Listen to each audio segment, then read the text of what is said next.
তাহাজ্জুদ নামাজ কিভাবে আদায় করবেন? রাসূলুল্লাহ সাল্লাল্লাহু আলাইহি ওয়াসাল্লাম বলেছেন, ফরজ নামাজের পর সবচেয়ে উত্তম নামাজ হলো রাতের নামাজ তাহাজ্জুদ। সহিহ মুসলিম। তাহাজ্জুদ মানুষকে আল্লাহর আরও কাছাকাছি নিয়ে যায় এবং অন্তরে প্রশান্তি এনে দেয়।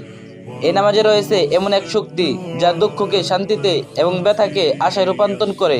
তাহাজ্জুদ নামাজ পড়ার ধাপসমূহ: রাতের শেষ তৃতীয়াংশে জাগুন। যদি মাগরিব হয় ৬টায় এবং ফজর হয় ৫টায়, তাহলে রাতের শেষ তৃতীয়াংশ হবে রাত ১টা ২০ থেকে ফজর পর্যন্ত। ঘুম থেকে উঠে সুন্দরভাবে ওযু করে নিন। নিয়ত করুন, আল্লাহর সন্তুষ্টির জন্য তাহাজ্জুদ পড়ার নিয়ত করুন ও তাকবীর দিয়ে নামাজ শুরু করুন।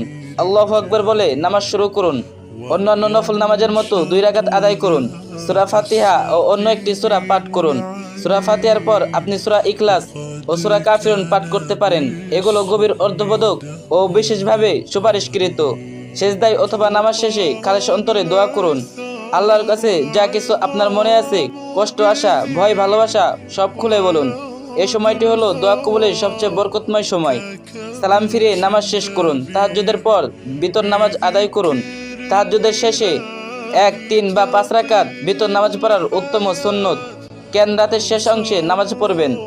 রাসূল সাল্লাল্লাহু আলাইহি ওয়াসাল্লাম বলেছেন, প্রতি রাতে যখন রাতের শেষ তৃতীয়াংশ অবশিষ্ট থাকে, তখন আমাদের রব আল্লাহ নিচের আসমানে অবতরণ করেন এবং বলেন, কে আছো আমাকে ডাকবে, আমি তার ডাকে সাড়া দেব।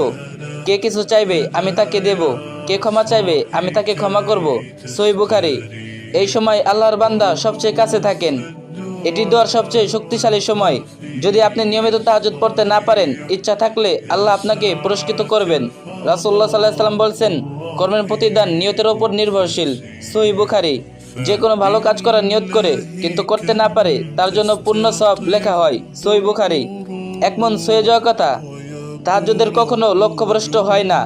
তাহাজ্জুদের দোয়া এমন একটি তীর যা ইমাম আশরাফি রহমাতুল্লাহ আলাইহি বলেন, তাহাজ্জুদ আপনার সেই বন্ধু হবে যে আপনাকে এমন পরিস্থিতি পার করাবে যা আপনি একসময় অসম্ভব ভাবতেন। তাহাজ্জুদ শুধু একটি নামাজ নয়, বরং আল্লাহর সাথে একান্ত সাক্ষাতের মুহূর্ত।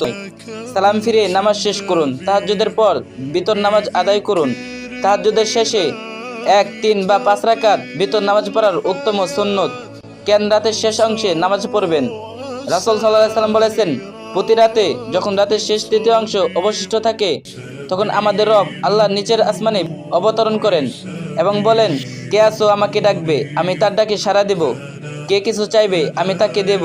কে ক্ষমা চাইবে, আমি তাকে ক্ষমা করব। সহিহ বুখারী। এই সময় আল্লাহর বান্দা সবচেয়ে কাছে থাকেন। এটি দোয়ার সবচেয়ে শক্তিশালী সময়। যদি আপনি নিয়মিত তাহাজ্জুদ পড়তে না পারেন, ইচ্ছা থাকলে আল্লাহ আপনাকে পুরস্কৃত করবেন। রাসূলুল্লাহ সাল্লাল্লাহু আলাইহি ওয়াসাল্লাম বলছেন, কর্মের প্রতিদান নিয়তের ওপর নির্ভরশীল। সহিহ বুখারী। যে কোনো ভালো কাজ করার নিয়ত করে কিন্তু করতে না পারে, তার জন্য পূর্ণ সওয়াব লেখা হয়। সহিহ বুখারী। এক মন ছুঁয়ে যাওয়া কথা। তাহাজ্জুদের কখনো লক্ষ্যভ্রষ্ট হয় না। তাহাজ্জুদের দোয়া এমন একটি তীর যা ইমাম আশরাফি রহমাতুল্লাহ আলাইহি বলেন, তাহাজ্জুদ আপনার সেই বন্ধু হবে যে আপনাকে এমন পরিস্থিতি পার করাবে যা আপনি একসময় অসম্ভব ভাবতেন। তাহাজ্জুদ শুধু একটি নামাজ নয়, বরং আল্লাহর সাথে